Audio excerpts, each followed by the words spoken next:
주님 앞에 같이 한번 기도드리겠습니다. 존귀하신 하나님 아버지, 주님 오늘도 살아 역사하셔서 오늘도 우리의 찬양과 예배와 또 기도를 통해 영광 받으신 줄 믿고 감사를 드립니다. 하나님, 이 시간 말씀의 저자가 되시는 성령 하나님, 성령께서 말씀을 들을 때 우리의 심령 가운데 말씀이 깨달아지게 하시고 우리의 영혼이 다시금 하나님의 말씀 앞에 반응하게 하시며 하나님의 말씀을 통하여서 부활의 소망이 우리의 삶에 주권적으로 역사되도록 주님 은혜를 내리워 주시옵소서. 존귀하신 우리 주 예수 그리스도의 이름으로 간절히 기도하옵나이다. 아멘. 오늘 본문 고린도전서 15장 말씀은 문제 해결장 혹은 부활장이다라고 이렇게 이름이 붙여지곤 합니다. 그 이유는 고린도전서 1장부터 14장까지 고린도 교회의 여러 가지 문제들에 대한 대답과 해결책을 부활이라고 하는 단어로 요약할 수 있기 때문입니다. 그래서 이 15장의 분위기는 드라마의 마지막 회나 혹은 연극의 대단원의 막을 내리는 클라이맥스의 절정 부분과 비슷한 분위기를 갖게 됩니다. 그런 의미에서 고린도 교회의 이슈들을 한번 살펴보고 그에 대한 해결책으로서 바울은 왜 이 부활이라는 단어를 설명하고 있는지 우리가 한번 좀 생각해 보기를 원합니다. 먼저 고린도 교회 지역을 한번 보게 되면 고린도는 여러분 아시듯이 항구 도시입니다. 정치와 또 경제와 문화와 사회적으로 또 군사적으로도 아주 탁월한 요충지입니다. 특별히 헬라 철학자들의 그 탁월한 지식으로 사람들의 지식의 수준이 굉장히 높은 지역이기도 합니다.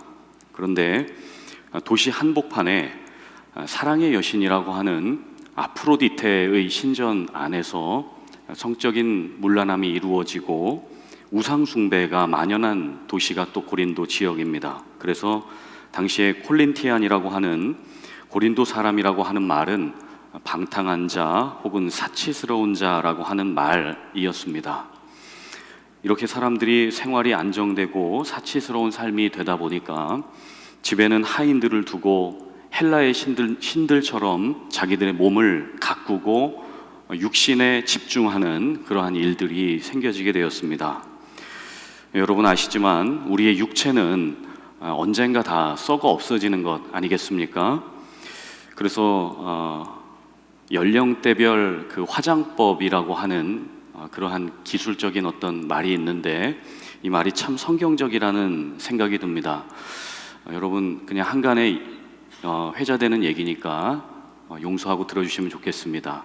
10대 때는 화장을 할 때 치장을 하고 20대 때는 화장을 한다. 30대는 분장을 하고 40대는 변장을 하고 50대는 위장을 하고 60대는 포장을 한다. 그리고 70대는 저희 어머니 김 권사님도 70대신데 제가 말씀을 준비하고 말씀드렸더니 설교 때 가끔 한 번씩 웃겨도 괜찮다고 하셔서 70대는 환장을 하고 축복합니다. 80대는 끝장을 하게 된다. 성도님들 사랑합니다. 시편 90편 10절 말씀에 보면 이것이 굉장히 성경적이다라는 생각을 하게 됩니다. 우리의 연수가 70이요 강건하면 80이라도 그 연수의 자랑은 수고와 슬픔뿐이요 신속히 가니 우리가 날아가나이다. 이렇게 이야기합니다. 이 고린도 사회가 이렇게 병이 들고 아픔이 있다면 교회라도 좀 건강하면 좋을 텐데 바울이 전도하고 개척한 교회 중에 가장 크고 가장 영향력이 있고 또 가장 은혜스러웠던 이 교회가 고린도 교회인데 많은 어려움들을 안고 있었습니다. 자신이 선호하는 영적 지도자들을 따라서 바울파, 아볼로파, 게바파, 예수파 여러한 파당이 생겼습니다. 특별히 고린도전서 5장부터 보게 되면 교회 안에 음행의 문제가 있었다. 6장에는 교인들 간의 법정의 문제, 7장에는 믿지 않는 자들과 결혼을 해야 되는가, 8장에 우상의 음식을 먹는 것, 9장의 형식적인 종교 생활에 대해서, 11장은 예배의 문제에 대해서, 12장의 은사 남용에 대해서, 또 13장에는 사랑에 대해서, 그리고 14장에 방언의 은사와 예언의 은사를 어떻게 사용해야 되는가, 이러한 것들이 회자되고 있었습니다. 그래서 바울은 그가 사랑했던 이 교회의 아픔의 소식들을 듣고 무언가 도움을 주고 싶었습니다. 영적인 도움을 주고 싶었고, 그래서 그 교회의 여러 가지 이슈들에 대해서, 성도들에 대해서 청진기를 대고 그들의 아픔의 소리들을 듣게 되었습니다. 그리고 나서 처방을 준 것이 무엇인가? 그게 바로 오늘 고린도전서 15장의 부활장, 문제 해결이라고 하는 그 키워드를 부활로 보게 된 것입니다. 자, 그런데 질문이 있을 수 있습니다. 이렇게 많은 문제들이 있는데 어떻게 이 부활이라는 한 단어로 해결이 될 수 있을까? 바울은 문제 해결의 솔루션을 왜 부활이라고 하는 이 복음에 초점을 맞추고 있는 것인가 질문을 하게 될 수가 있을 것입니다. 그래서 이 키워드를 가지고 우리 삶에 일어나는 여러 가지 문제들, 그리고 세상의 모든 교회가 완벽한 것이 아닌데 교회 안에 일어나는 여러 가지 이슈들을 어떻게 부활의 복음으로 해결할 수 있는지 한 3가지 정도의 대지로 한번 좀 살펴보고자 합니다. 첫 번째로, 부활은 하늘의 소망을 품게 하는 복음입니다. 바울은 고린도 교회의 문제의 핵심을 이 땅에 썩어질 것들에 대한 염려와 욕심으로 보았습니다. 그렇기 때문에 썩지 아니하는 영원한 소망, 그 부활의 복음을 소유할 때에 이 땅의 것을 초월할 수 있다라고 하는 그 부활의 복음을 리마인드 시켜주고 있습니다. 오늘 본문 15장 1절과 2절 말씀 한번 같이 보실까요? 형제들아, 내가 너희에게 전한 복음을 너희에게 알게 하노니 이는 너희가 받은 것이요 또 그 가운데 선 것이라. 너희가 만일 내가 전한 그 말을 굳게 지키고 헛되이 믿지 아니하였으면 그로 말미암아 구원을 받으리라. 이렇게 말합니다. 바울이 전한 그 말, 전한 복음, 그것이 무엇인가 했더니 십자가, 특별히 부활의 사건이었다, 이렇게 말씀을 합니다. 이어서 고린도전서 본문 15장 3절과 4절의 그 내용을 이렇게 소개합니다. 내가 받은 것을 먼저 너희에게 전하였노니 이는 성경대로 그리스도께서 우리 죄를 위하여 죽으시고 장사 지낸 바 되셨다가 성경대로 사흘 만에 다시 살아나사, 이렇게 말씀을 하죠. 십자가의 복음과 특별히 부활의 복음에 대해서 설명을 합니다. 그래서 부활은 성경에 기록된 대로 그리스도께서 우리 죄를 위하여 죽으셨지만 그대로 끝난 것이 아니라 다시 살아나신 그 사건, 이 사실에 대해서 부활하신 예수님이 제자들에게 성경 공부를 시켜주시는 본문이 누가복음에 나오고 있습니다. 특별히 예수님이 십자가에서 달려 돌아가신 그 이후에 제자들은 삶의 이유와 목적을 다 상실해버렸습니다. 자기들을 버리고 허무하게 죽어버린 스승이 너무나도 원망스러웠던 것이죠. 정신적으로, 육체적으로, 영적으로 패닉 상태입니다. 삶에 아무런 소망이 없는 상황입니다. 그 영혼의 어두운 밤에 부활하신 예수님이 그들을 찾아오셨습니다. 그리고 그들의 마음을 여셔서 그들의 마음 가운데 성경을 깨닫게 해주시는 장면이 누가복음 24장 45절 말씀에 있습니다. 누가복음 24장 45절에 이에 그들의 마음을 열어 성경을 깨닫게 하시고 또 이르시되 이같이 그리스도가 고난을 받고 제3일에 죽은 자 가운데서 살아날 것이 기록되었으니 너희는 이 모든 일의 증인이다, 이렇게 말씀을 합니다.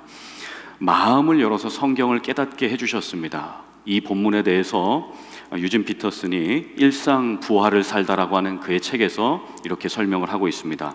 여기서 이 마음이라고 하는 것은 심장이 아닌 우리의 지성, 생각, 사고방식, 세계관을 말한다. 다시 말해 마음을 열었다는 것은 메시아의 순환과 부활이 들어있지 않던 그들의 세계관을 깨뜨려서 새로운 생각을 갖게 했다는 이야기다. 곧 성경에 기록된 메시아의 순환과 부활을 알아채고 이를 믿을 수 있는 세계관을 심어주셨다는 것이다. 이것이 바로 부활이 우리에게 가하는 충격이다, 이렇게 이야기를 했습니다. 예수님은 제자들의 그 생각과 그 세계관, 그들의 삶의 방식 속에다가 이 충격적인 부활 사건을 넣어주기를 원하셨습니다. 그래서 부활하신 그 이후에 제자들에게 얘들아 나 부활했어, 나 나타났어, 이렇게 반갑게 인사하기보다는 부활의 그 선물을 제자들에게 주셔서 영원한 그 소망을 갖게 하시길 원했던 것이죠. 그래서 땅의 것을 바라보지 아니하고 하늘의 것을 바라보는 그러한 신앙인들이 되기를 원하셨습니다. 부모는 자녀에게 좋은 것을 주기를 원하죠. 저도 교회 부임해서 우리 팔공동체 식구들 한 가정 한 가정 신방하면서 사랑하는 마음으로 기도하는 것은 이것입니다. 하나님 아버지, 우리 사랑하는 귀한 성도들 마음 가운데 소망을 주십시오. 특별히 이 땅의 삶이 끝이 아니라 하나님 예수 그리스도께서 다시 오실 때에 부활하신 육신을 입고 하늘나라에서 영원히 함께 살게 되는 그 소망을 갖게 하여 주옵소서, 이렇게 기도를 하는 것입니다. 바울도 본문에 마찬가지로 사랑하는 성도님들에 대해서 영원한 부활의 소망을 전해 주었습니다. 왜냐하면 땅에 대한 이 욕심과 집착은 부활을 소망하지 않게 만들기 때문입니다. 그리고 땅에 대한 이 소원들은 하나님으로부터 온 것이 아니기 때문에 그렇습니다. 그래서 요한 1서 2장 16절 말씀 보시면, 이는 세상에 있는 것이 육신의 정욕과 안목의 정욕과 이생의 자랑이니 다 아버지께로부터 온 것이 아니요 세상으로부터 온 것이라. 이 세상도 그 정욕도 다 지나가되 오직 하나님의 뜻을 행하는 자는 영원히 거하느니라, 이렇게 말씀을 합니다. 그래서 예수님은 사랑하는 제자들이 성경에 기록되어 있는 대로 이 부활을 믿을 때에 땅의 문제에서 자유로울 수 있다는 것을 가르쳐 주고 싶었던 것입니다. 예수님 덕분에 이 부활의 소망을 깨닫게 되고 알게 된 제자들의 반응이 참 재밌습니다. 부활을 깨닫기 전과 부활을 깨닫고 난 이후의 삶이 어떤지 누가복음 24장 53절에 그들이 그에게 경배하고 예수님께 경배하고 큰 기쁨으로 예루살렘에 돌아가 늘 성전에서 하나님을 찬송했다고 말씀합니다. 부활을 경험하기 전에는 삶의 이유와 목적이 없었지요. 영혼의 패닉 상태였습니다. 십자가 죽음만 생각하면 억울하고 답답하고 두렵고 어떻게 살아가야 될까, 인생의 갈피를 잡기 어려웠습니다. 그러나 부활을 경험한 이후에는 큰 기쁨으로 주님을 경배하고 찬양했습니다. 이 부활을 기준으로 죽어있던 신앙과 살아있는 신앙, 그 전과 후가 달라졌다는 것이죠.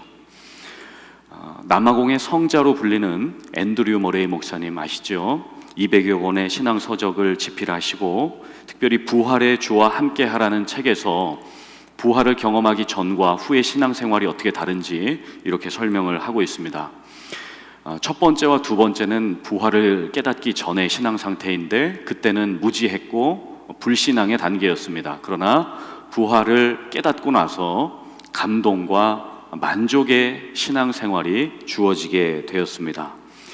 여러분, 우리가 한번 생각해 보는 것입니다. 우리의 삶에, 내 삶의 부활이 깨달아진 그때가 있는가? 부활을 통해 나는 만족하고 감동스러운 신앙생활을 하고 있는가? 한번 돌아보게 되는 것입니다. 그런데 우리 교회 이렇게 성도님들은 부활을 믿으시고 또 부활을 사모하시는 것 같습니다. 그런데 고린도 교회 성도들은 부활을 믿지 않고 무지와 목마름의 신앙생활 그 수준에 머물러 있었던 것을 보게 됩니다. 그 이유가 있는데 그것은 당시에 그리스의 헬라 철학과 그리고 사두개인의 영향 때문에 그랬습니다. 사두개인은 유대교 최고의 권력기구 산헤드린이라고 하는 그 공회의 귀족 정치인들입니다. 귀족들이다 보니까 이 땅의 삶에 만족함이 있어요. 그래서 천사를 바라보지 않고 천국을 소망하지 않습니다. 영생에 대해 관심이 없고 부활에 대해서 관심이 없습니다. 특별히 이들에게 어떤 이 사상을 주입한 것이 뭐냐? 그리스의 헬라 철학입니다. 여러분 아시죠? 아리스토텔레스, 소크라테스, 플라톤 이런 철학자들의 헬라 사상들이 그런 철학의 관점에서 볼 때에 부활은 존재하지 않는 것이다. 영혼은 소중한 것이지만 부활은 동물이나 돼지의 소망일 뿐이기 때문에 이 육신은 더 이상 소망이 없는 것이다. 육신이 부활하지 않는다. 부활은 이 세상에 존재하지 않는다. 이렇게 설명을 했습니다. 그런데 갑자기 바울이라는 인간이 나타나서 사회에 막 무리를 일으키는 것입니다. 부활이 존재한다. 예수께서 십자가에서 죽으셨지만 그가 다시 살았다. 내가 그분을 만났다. 이렇게 이야기를 하는 것입니다. 그러니 당시의 정치 지도자들과 사회 권력자들과 고린도 교인들에게 큰 충격이 가해지는 것이죠. 자, 그런데 가만히 생각해 보면 이 부활이 없다는 논리가, 이 사두개인들과 이 종교 지도자들의 논리가 굉장히 위험한 것입니다. 왜냐하면 몸에 부활이 없다면 예수님의 부활도 거짓말이 되는 것입니다. 예수님의 부활이 없다면 십자가의 죽음도 거짓말이 되는 것이죠. 십자가도 없고 부활도 없다면 예수님은 과연 우리의 구원을 위해서 해준 것이 무엇이 있는가? 아무것도 없는 것이죠. 그렇게 되면 예수님은 사기꾼이 되는 것이고 예수님은 패배자가 되는 것입니다. 종교를 빌미로, 구원을 빌미로 우리에게 사기를 친 그러한 존재로밖에 남지 않는 것이죠. 그러니 부활이 없다고 하는 이 당시의 사람들의 논리에 의하면 이 기독교의 근간을 뒤흔드는 아주 중요한 이슈가 바로 이 땅에 존재하고 있었다는 것입니다. 이렇게 부활이 위협을 받고 공격을 받는 이 시점 가운데 바울이 어떠한 방법으로 부활을 계속해서 설명해 나가는지 두 번째 내지에서 한번 보겠습니다. 둘째로, 부활은 죽은 영혼을 살리는 복음이라고 하는 것을 계속해서 변증하고 있습니다. 그래서 바울은 두 가지 방법을 통해서 이 부활의 복음을 계속해서 증거하고 나갑니다. 그 첫 번째가 무엇인가? 부활의 증인들을 세우는 것입니다. 법정에서 승패를 좌우하는 것이 증인들의 진술인 것처럼 바울은 예수의 부활을 목격한 증인들을 하나하나 열거하면서 이 부활 폐지론자들에게 도전장을 냅니다. 그리고 부활을 믿지 않던 고린도 성도들에게 부활이 반드시 존재하는 것이다라고 설명하게 됩니다. 고린도서 15장 4절 그리고 8절 말씀에 보게 되면, 장사 지낸 바 되셨다가 성경대로 사흘 만에 다시 살아나사 베드로에게 보이시고 후에 12 제자에게와 그 후에 500여 형제에게 일시에 보이셨나니 그 중에 지금까지 대다수는 살아있고 어떤 사람은 잠들었으며 그 후에 야고보에게 보이셨으니 그 후에 모든 사도에게와 맨 나중에 만삭되지 못하여 난 자에게 같은 내게도 보이셨다. 그래서 예수 부활의 목격자들이 500명이 넘는 것이죠. 부활주일을 전후로 해서 수많은 사람들이 기록되어 있습니다. 부활주일 전에 있는 사람들, PPT 한 장을 넘겨주실까요? 막달라 마리아가 보았고 다른 여인들과 베드로와 엠마오로 가는 두 제자, 그리고 도마 없이 10 제자가 보았습니다. 그리고 두 번째로, 부활주일 이후에 보게 되면 도마와 함께 했던 11 제자가 보았고, 끝으로 17번에 보시겠습니까? 한 장 넘겨주시면 17번에 사도 요한까지, 계시록을 기록했던 사도 요한까지 예수님의 부활을 목격한 500여 성도 중에 한 사람이었다라고 성경이 기록을 하고 있습니다. 자, 그리고 두 번째로 바울이 이 목격자들의 진술을 토대로 설명을 한 다음에 부활의 논리를 세워가는 것을 보게 됩니다. 부활의 증인들을 세웠던 바울이 이제는 부활이 논리적으로도 타당한 근거가 있다라고 하는 것을 설명합니다. 그래서 바울은 만약에 부활이 없다면 어떻게 될 것인가라고 하는 변증, 그리고 반론에 대한 반문을 제기하고 역설적인 논리로서 부활을 다시 한번 설명하는 것을 보게 됩니다. 첫째로, 그리스도께서 부활하지 못하셨을 것이다. 만약 부활이 없다면. 두 번째로, 부활이 없다면 복음 전파도 헛것이고 믿음도 헛것일 것이다. 세 번째로, 성도들은 거짓 증인이 될 것이고 전도는 소용이 없게 될 것이다. 네 번째로, 그리스도께서 살아나신 일이 없을 것이다. 믿음도 헛것이고 여전히 죄 가운데 살아갈 것이며 부활이 없다면 예수 믿고 죽은 자도 소망이 없다. 그리고 부활이 없다면 성도만큼 불쌍한 사람이 없을 것이다. 이렇게 말씀을 하고 있습니다. 여러분, 만약에 부활이 없다면 우리 가족들 중에 먼저 주님의 나라로 가신 분들 불쌍해서 어떡합니까? 우리가 다시 만날 수 없다면, 부활이 존재하지 않는다면 우리 가운데 영원한 나라의 소망이 없을 것입니다. 그렇기 때문에 바울은 계속해서 부활을 통해서 우리는 다시 살아나게 될 것이다. 그러니 우리의 삶을 이 땅의 소망에 근거하지 말고 하나님 나라의 소망을 두십시다. 이렇게 하고 계속해서 증거하고 있습니다. 자, 그렇다면 두 번째 질문이 생길 수 있습니다. 부활의 증인들도 있고 부활의 타당한 근거들도 있는데, 그렇다면 이 2000년 전에 일어났던 부활의 사건이 과연 21세기를 살아가는 지금 나의 삶 가운데, 그리고 우리의 삶 가운데 어떠한 영향력과 어떠한 상관이 있는가라고 하는 것입니다. 그것을 마지막 세 번째 대지에 좀 나누고자 합니다. 셋째로, 부활은 현실에 뿌리 내린 복음입니다. 여러분, 예수님이 아무리 부활하셨다 하더라도 나와는 아무 상관이 없는 부활로 믿어진다면 그것은 무능력한 부활이 될 것입니다. 내가 힘들 때 도움을 주지 못하는 소망이 없는 부활, 내가 자녀 문제로 소망이 없이 살아갈 때, 혹은 재정적인 문제로 내가 고통을 겪을 때에, 직장이나 사업 가운데 인간관계로 어려움을 겪을 때 그것 가운데 능력 있게 반응해 줄 수 있는 부활이 아니라면 우리에게 이 부활이 과연 무슨 소망이 되겠습니까? 유진 피터슨의 일상 부활을 살다 책에 부활이 현실적으로 어떤 도움을 주는지 이러한 설명을 합니다. 바울이 역설하는 것처럼 부활은 신학적 주제이기 이전에 하나의 놀라운 현실이었다. 부활이 현실이 아닌 하나의 상징이라면 우리가 거기에 부여하는 의미 역시 하나의 비현실적인 희망사항에 불과할 것이다. 하지만 빈 무덤 이야기의 핵심은 예수께서 진정 살아나셨다는 것이다. 이렇게 설명을 합니다. 그러면 그리스도의 이 살아나신 그 사건이 우리의 현실 가운데 어떠한 능력을 주고 있는지, 무엇을 공급해 주고 있는지 우리 오늘 본문 51절과 52절 우리 같이 한번 읽어보시면 좋겠습니다. 같이 읽겠습니다. 보라, 내가 너희에게 비밀을 말하노니 우리가 다 잠잘 것이 아니요 마지막 순식간에 호련히 다 변화되리니 나팔 소리가 나매 죽은 자들이 썩지 아니할 것으로 다시 살아나고 우리도 변화되리라. 아멘. 자, 이때의 부활은 우리에게 도움을 주고 있는 부활은 아닙니다. 현재형 부활은 아닙니다. 현재 능력을 주고 도움을 주는 부활은 아니고 장차 미래에 일어날 미래형 부활 사건입니다. 그런데 그 다음에 56절과 57절 말씀에 보게 되면 예수님이 사망을 이기셨던 바로 그 시점부터 미래의 부활이 아니라 이제 현재적으로 역사하는 부활이라는 것을 보게 됩니다. 56절 57절도 우리 한번 같이 읽겠습니다. 사망이 쏘는 것은 죄요 죄의 권능은 율법이라. 우리 주 예수 그리스도로 말미암아 우리에게 승리를 주시는, 여기서 미래 시제가 아닌 현재 시제입니다. 하나님께 감사하노니. 성경에는 있지 않지만 제가 설명을 위해서 원어적인 의미를 넣어놨습니다. 여기서 승리를 주셨다 할 때 이것이 미래 시제가 아니라 지금 바로 이 순간에 우리에게 희망을 주시고 소망을 주시고 능력을 주셨다는 말씀입니다.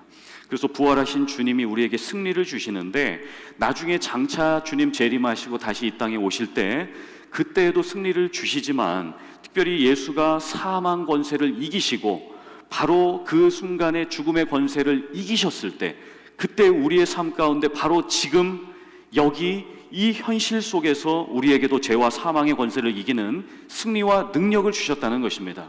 여러분 아멘이십니까? 여러분, 한국은 지금 OECD 자살률 1위 국가입니다.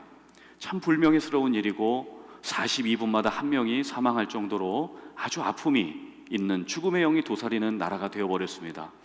이번 주에 뉴스를 봤더니 영국에서는 좀비 마약이라고 하는 것이 유행을 합니다. 좀비처럼 달리는 차에 뛰어들고 물과 불 속에 몸을 던집니다. 이 마약을 사는데 7불, 8불이면 산답니다. 이렇게 이 세계는 사망이 득세하는, 죽음의 영이 우리를 우울감으로 몰아가고 죽음의 영이 우리를 사망 가운데 몰아가는 죽음이 다스리는 세대 가운데 우리가 살아가고 있습니다. 이렇게 사망은 우리가 이길 수 없는 강적이 되어버렸습니다. 사망은 모든 것을 다 이기는 것이죠. 알렉산더 대왕도 이기고 줄리어스 시저도 이깁니다. 사망은 진시황도 이깁니다. 사망은 이 세상의 모든 영웅 호걸들이 사망 앞에 무릎 꿇게 만드는 아주 위대한 힘을 가지고 있습니다. 그래서 예수님도 십자가에서 죽으실 때에 사망 권세 앞에 무력하게 죽어버리는 줄 알았습니다. 그러나 하나님에게는 놀라운 지혜와 권능이 있으셨죠. 그것이 무엇입니까? 그것이 바로 부활인 것입니다. 이 부활의 능력으로 말미암아 예수를 다시 살리시고, 예수를 다시 살리시는 그 시점에 우리 영혼도 다시 살리신 줄로 여러분 믿으시기 바랍니다. 여러분, 예수님이 죽음의 영이었던 이 사탄과 마귀의 권세를 짓밟으시고 부활하신 승리의 주님이 되셨습니다. 그렇기 때문에 부활을 믿는 사람은 미래에 승리하는 것이 아니라 오늘 바로 이 순간에, 이 현실 속에서 우리는 이미 승리한 것입니다. 그래서 직장이라는 현실에서 낙담하지 아니하고 우리가 주님의 부활의 권능으로 다시 한번 승리할 수 있게 되는 것이고, 인간관계 때문에 아픔이 있지만 때로는 낙담할 수 있지만 그래도 부활의 주님의 그 승리 가운데 우리가 다시 한번 새 소망을 갖게 되는 것입니다. 경제적으로 어렵고 또한 어려움이 있을 때, 괴로움이 있을 때 우리가 낙담할 수 있지만 그 가운데 영원한 나라를 소망하면서 영원한 하나님께서 우리에게 주시는 그 거처를 바라보며 우리는 영원한 소망을 갖게 되는 것이죠. 이것이 바로 부활의 권능이고 바울이 고린도 성도들에게 주고자 했던 부활의 소망인 것입니다. 이 부활의 권능 가운데 미국의 부흥을 주도했던 조나단 에드워즈 목사님은 우리의 존재 목적은 땅이 아니라 부활을 통해서 하늘나라를 바라보는 것이다 라고 이렇게 설명합니다. 우리는 이 땅을 목적으로 삼도록 창조되지 않았기 때문에 우리의 마음은 이 땅의 것에 만족하지 못한다. 우리의 마음은 또 다른 세계를 지향하고 있다. 이 땅의 행복은 지나가는 것이고 불충분하다. 이에 반해 하나님의 사랑을 항상 공급받는 천국의 행복은 쇠퇴하거나 중단되지 않고 언제나 충만하다. 이렇게 고백을 했습니다. 여러분, 자, 그런데 한 가지 이제 마지막 질문을 드리고 한번 말씀을 맺고자 합니다. 이렇게 부활에 대해서 우리가 논리적으로 생각하게 되었고 부활이 우리의 삶 가운데 역사한다라고 알게 되었는데 이것을 믿기까지 머리에 있는 지식을 가슴까지 끌어내리는 데는 오랜 시간이 걸릴 수 있습니다. 그러나 이때에 누군가의 도움이 필요합니다. 이 부활을 믿고 부활의 소망 가운데 살아가기까지는 그 누군가의 도움이 필요합니다. 그 도움이 바로 성령 하나님의 도움입니다. 성령님이 어떤 분이십니까? 예수님을 잉태하게 하신 분이시죠. 그리고 성령님은 신비의 영역에 계신 분으로서 우리를 살리는 분이시고 우리를 다시금 하늘나라 주님의 보좌 우편으로 인도하시는 분이시고 성령님은 예수 그리스도를 죽음에서 다시 부활시킨 그러한 영이십니다. 성령님은 말씀의 저자로서 성경대로 성령을 통해 역사하시는 분이시죠. 그래서 우리가 성령의 도움을 받게 되면 부활을 다시금 깨닫게 되고 부활의 능력 가운데 우리가 살아가게 될 줄로 믿습니다. 이 부활이 마치 올챙이가 개구리가 되는 그러한 형체의 변화처럼 그리고 작은 씨앗 하나가 변화가 되어 나무가 되고 많은 열매가 되고 그 나무 그늘 밑에 많은 사람들이 거하게 되는 것처럼 그렇게 형체의 변화를 우리가 알아볼 수 없는 것처럼 우리가 아직 부활해 보지 못했기 때문에 부활을 경험할 수는 없지만 주님 예수 그리스도 다시 오실 그때에 성령께서 역사하여 주시사 우리의 몸이 놀랍게 완전히 변화되어 우리의 주님을 영광스럽게 배웁게 될 줄로 믿습니다. 그리하여 우리 고린도 교회 교인들처럼 우리는 땅의 것을 바라보는 신앙인들이 아니라 우리 다시 오실 주님을 바라보며 온 땅을 다스리시는 살아계신 그 주 예수 그리스도 그분을 붙잡고 부활의 권능과 소망 가운데 승리하시는 우리 귀하고 복된 성도님들 다 되실 수 있기를 예수님의 이름으로 간절히 축복합니다. 우리 이 시간에 몸이 불편하시지 않으시면 자리에서 다 함께 일어나셔서 우리 살아계신 주님, 부활하신 주님을 박수치면서 감사와 기쁨으로 함께 찬양하도록 하겠습니다. 우리 찬양하면서 주님 앞에 나아갈 때에 우리 가운데 있던 우울한 마음들 그리고 죽음의 권세들이 다 떠나가고 우리가 하나님의 나라를 다시금 소망하게 되는 놀라운 역사가 일어나게 될 줄로 믿습니다. 우리 살아계신 주 찬양하도록 하겠습니다. 우리 찬양하겠습니다. 주 하나님, 주 하나님. 우리 좀 빠르게 할까요? 박수 치면서 하겠습니다. 독생자 예수 날 위하여 오시었네. 내 모든 죄 다 사시고 모든 죄 다 사하시고 죽음에서 부활하신 나의 구세주 살아계신 주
기도하겠습니다.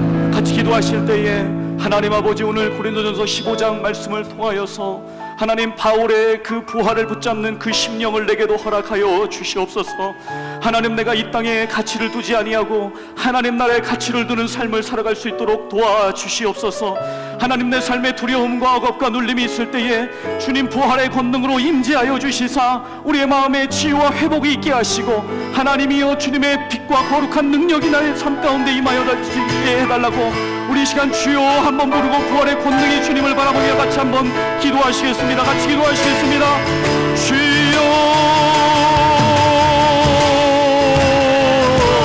하나님 아버지, 하나님 오늘도 믿음으로 기도합니다.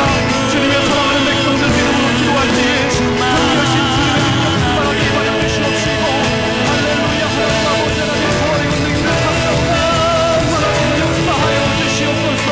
할렐루야, 할렐루야. 하나님 아버지, 하나님 이 시간도 주님의 권능으로 임재하여 주시기를 원합니다. 이 시간도 주님의 권능으로 임재하여 주시기를 원합니다. 할렐루야, 할렐루야. 하나님 아버지, 땅의 것을 바라보지 아니하고 하나님 나라의 것을 바라보며 믿음으로 살아갈 수 있도록 주여 도와주시옵소서. 할렐루야, 할렐루야. 하나님 나라를 바라보니 할렐루야 역사하여 주시고, 하나님의 놀라운 은혜가 우리 삶 가운데 있을 때에 주여 역사하여 주시옵소서. 할렐루야, 할렐루야, 할렐루야. 믿음으로 역사하여 주시옵소서. 믿음으로 역사하여 주시옵소서. 분명히 주님의 능력이 임하여 주시옵소서. 할렐루야, 할렐루야, 할렐루야. 하나님 이 시간에 다시 한번 믿음의 눈을 들어 기도할 때에 하나님, 나의 삶 가운데 부활이 실제가 되게 하여 주시옵소서. 부활의 삶이 믿어지게 하시고 부활의 삶이 오늘 내 삶 가운데 능력으로 역사되게 도와주시옵소서. 우리 믿음 가지고 주여 한 목으로 다시 한번 기도하겠습니다. 주여,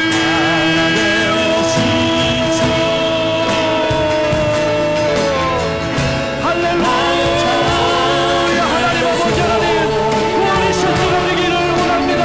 부활이 능력이 되기를 원합니다. 할렐루야, 할렐루야. 거룩하신 주님, 부활의 권능으로 믿음으로 나아갈 때에 하나님 아버지, 하나님 부활이 실제가 되게 하시고 주님의 놀라운 은혜를 경험할 수 있도록 주여 도와주시옵소서. 할렐루야. 사랑과 진리를 이기신 우리의 능력이 주여 우리의 삶 가운데 임하게 도와주시옵소서. 아버지 하나님 믿음으로 이렇게 도와주시옵소서. 할렐루야, 할렐루야, 할렐루야. 할렐루야, 할렐루야. 하나님 주님의 구원의 능력이 할렐루야, 할렐루야. 구원의 권능으로 우리를 붙잡아 주시오. 아버지, 아버지, 아버지, 아버지. 할렐루야, 할렐루야. 구원이 실제되게 도와주시오. 하나님 역사하여 주시옵소서. 할렐루야,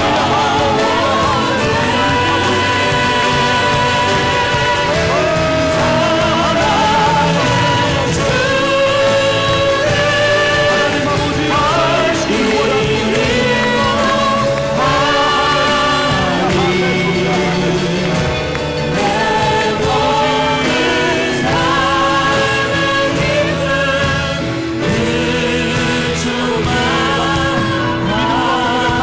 살아계신 주, 살아계신 주, 나의 참된 소망, 걱정 의심 전혀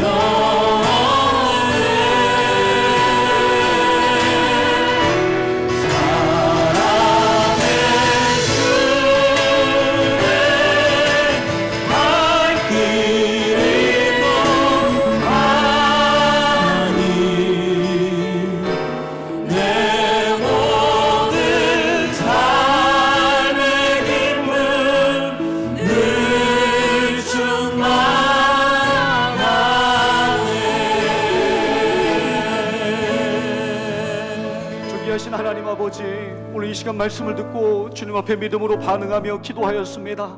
우리가 말씀대로 이루어지게 하여 주시옵시고 말씀이 우리의 삶의 현실이 될 수 있도록 주님 부활의 권능으로 임재하여 주시옵소서. 오늘도 기도하며 믿음으로 주님 앞에 나아가는 모든 성도들의 기도 제목 가운데 주님 신실하게 응답하여 주시기를 원합니다. 특별히 하나님 평상 중에 있는 우리 귀한 성도님들 병상에서 일어나게 하여 주시옵시고, 마음에 눌림 있는 성도들에게 하나님 부활의 권능으로 임재하여 주셔서 마음의 희망과 소망 가운데 살아갈 수 있도록 주여 역사하여 주시옵소서. 기도한 대로 이루어지게 하여 주시옵시고, 믿은 대로 이루어지게 하여 주시옵시고, 성령의 능력이 우리의 삶 가운데 실제가 될 수 있도록 주여 놀랍게 역사하여 주시옵소서.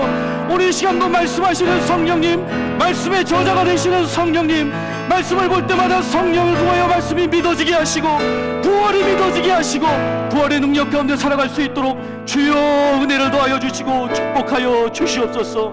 우리가 기도한 대로 응답하여 주시기를 기뻐하시는 주님 앞에 감사를 드리며 살아계신 주 예수 그리스도의 이름으로 간절히 기도하옵나이다. 아멘.